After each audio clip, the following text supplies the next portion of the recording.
Changes became evident in my particular life when I grew closer to God in prayer. By reading His Word and studying it and surrounding myself with a body of followers of Christ.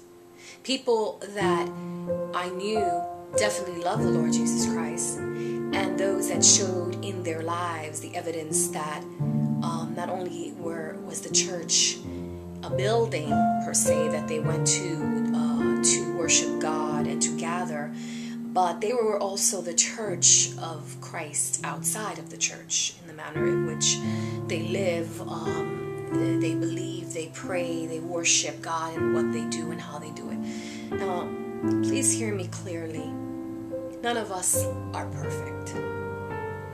And I think the most and the greatest evidence in anyone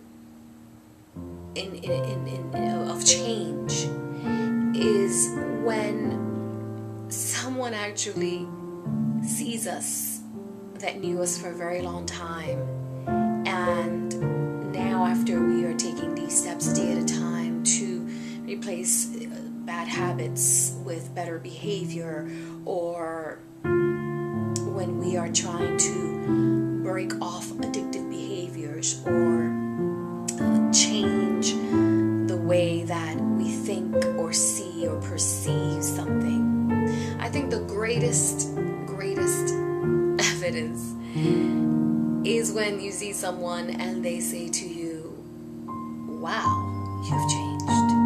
You see, change from inside sooner or later starts becoming evident on the outside. I know we all know some people like that might have been in our neighborhoods, and we see them years later and we're like, wow, that person really changed. They straightened their life out. Look at them. They look so happy. Well, you know, sometimes it means that they sobered up.